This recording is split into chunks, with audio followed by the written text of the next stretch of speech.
I'm Will Sedgley. I farm with my wife Gillian and 4 children.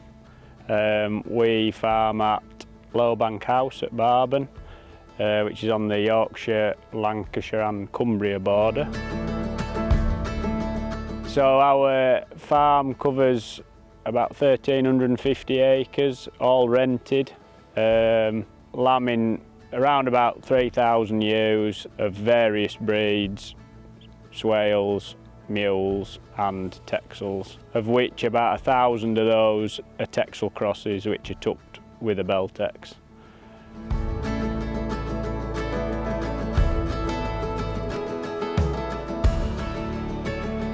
So we do generally like to buy our Beltex tups out of the Carlisle sales.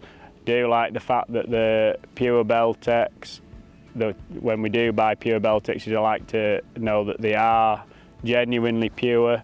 I also like the health status of the pure pedigree Beltexes, and generally the quality is always very good.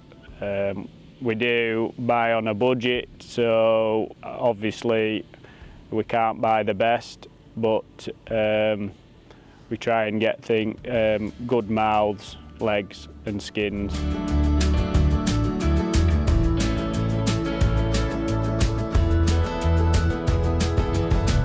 We like using the Beltex through the first cross texels. All the texel ewes are homebred and first cross out of the mule. We use the Beltex because we're trying to breed a good carcass lamb for the commercial market.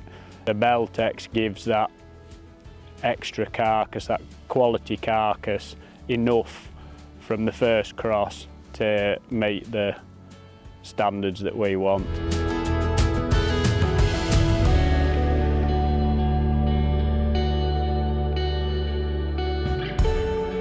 Start lambing the texel crosses to the Beltex on the 1st of March.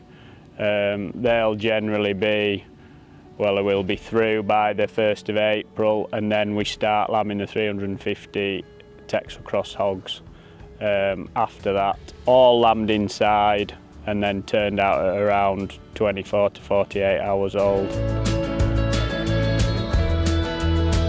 We also like the Beltex due to the fact that actually they lamb very easily. They've light birth weights, but then tend to grow fast after that. Generally very streamlined, not too much wool on them, so they are easily lambed.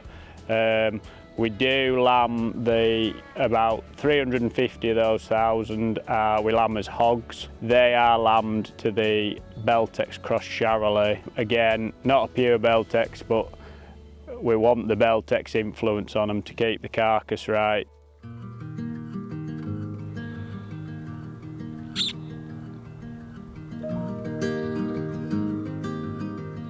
We sell 90% of our stuff dead weight. Anything that's slightly bigger and better we'll sell. Goes through Kirby Stephen live, but generally we're on contract with Tesco, which is KPAT. We're trying to obviously get, in an ideal world, an E3L carcass, and that is regularly achievable on the deadweight market using the Beltex.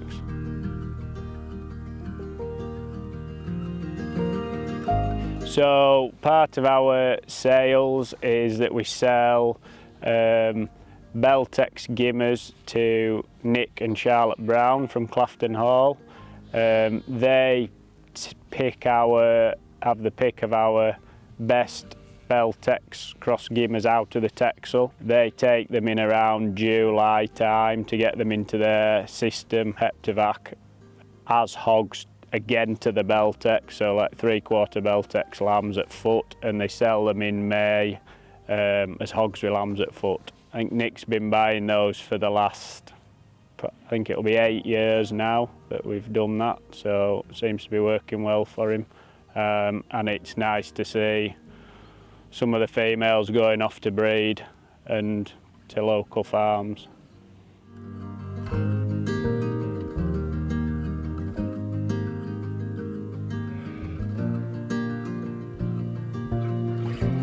So I'm Nick Brown. We farm here at Claughton Hall with my wife Charlotte. We farm 150 texel hogs, lamb into the Beltex tup with a view to sell them as half or 3/4 of them with Beltex lambs at foot in the May hog and lamb sales at Bentham and Skipton. We also run a commercial texel flock which sort of has 100-150 texel yows with the best 50 yows put to AI to the best Beltex tups that I use in my pedigree flock to produce cross tups to sell in August.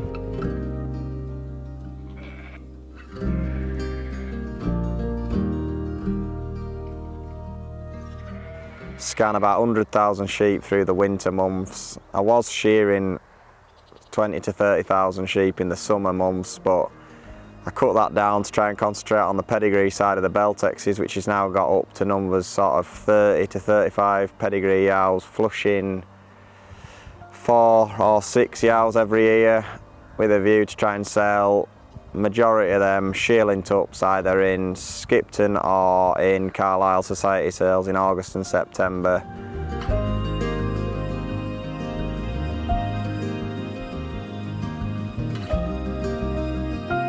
Best price we've had today is 12,000 for Bronick High Flyer, which was a shearling tup in Carlisle in August 2022. We've had other 4-figure prices like 6,200 for a tup. Had a tup lamb at 3,200 I think, and females up to about 1,800.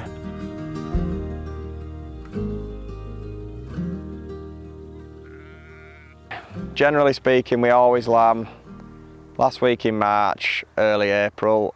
We have tried to bring it forward a little bit, but with me scanning all through the January, February into March, it gives me a little bit of time to get everything sorted, hogs back from wintering, anything that needs done before we start lambing sort of 25th of March onwards.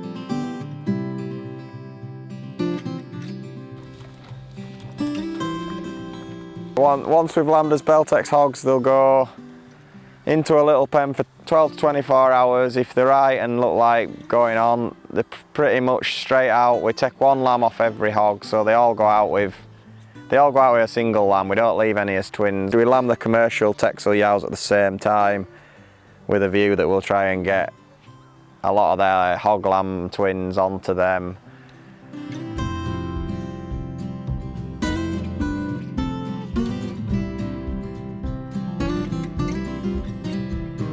And they just seem to go out to grass and balloon like mushroom really. They just grow really well, and 5-6 week old lambs, there's nothing looks better than a Beltex lamb with a real carcass on it.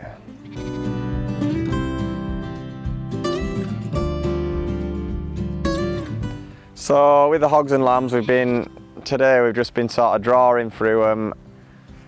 We'll draw the hogs up and then we'll pull them down and we'll draw the lambs as well. Like, we try and go for the very best lambs with the very best hogs. It doesn't always work, but you try to get the hogs matching as much as the lamb matching really. They're all quite uniform to draw up really, they not take too much. We do keep some texel mules, but they're either them or they sort of go together quite well really.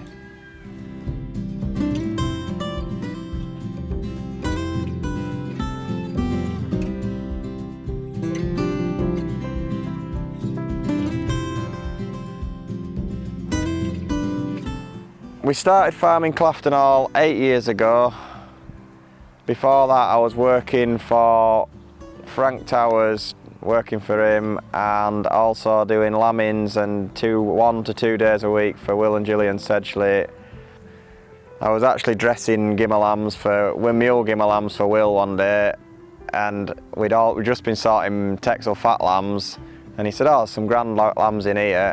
So we pulled 50 texel lambs out when we first started farming at Claughton, and I've just been and got 50 to 80 ever since.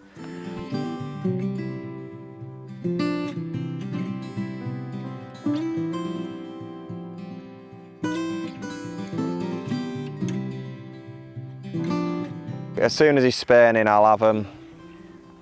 we'll go and I'll sort through whatever he's got to look through before he starts killing any lambs really. I'll take the Beltex lambs that are out of his Texel mule flock. I put Beltex tup back on them, which seems to be what my customers are wanting in the very good Beltex lambs, and then that Beltex in the hog as well as in the tup throws a 3/4 bred very good lamb really.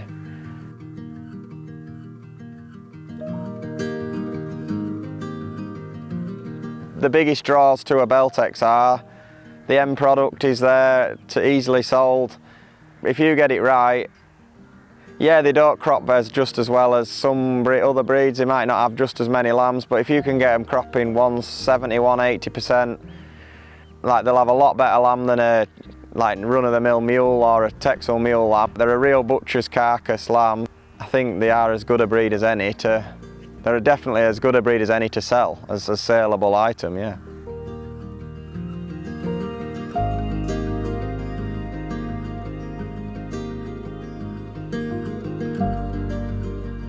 We sell 20 to 30 hogs and lambs in the first sale in Bentham, which is Saturday, to try and just keep cash flow coming in through summer months really. We always take our first cut of 20-25 to Bentham's first sale. There's always quite a lot of customers there. We've now built up quite a following. There's quite a few people who'll return customers, will come back, they'll pick 2 or 3 pens off us every year. So there's quite a few Texel hogs there with good Beltex lambs on, so it's quite a good show to go to. It's very local, it's only 15 minutes up the road for us.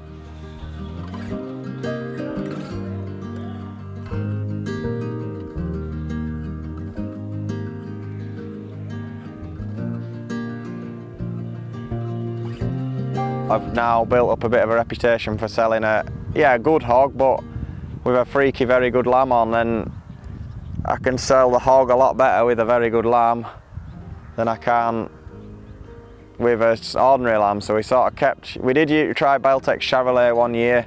The lambs weren't anywhere near as good as a pedigree Beltex, so we've gone back pure Beltex now, and we use pure Beltex on everything, even the commercial Texel yows.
To be honest, like the Beltex is the best lamb to sell in the fat lamb ring, live weight. They're all E-grade lambs, and they do seem to be able to sell them very well, yeah. So that is why we sort of stuck on tupping all the Texel hogs with the Beltex tup.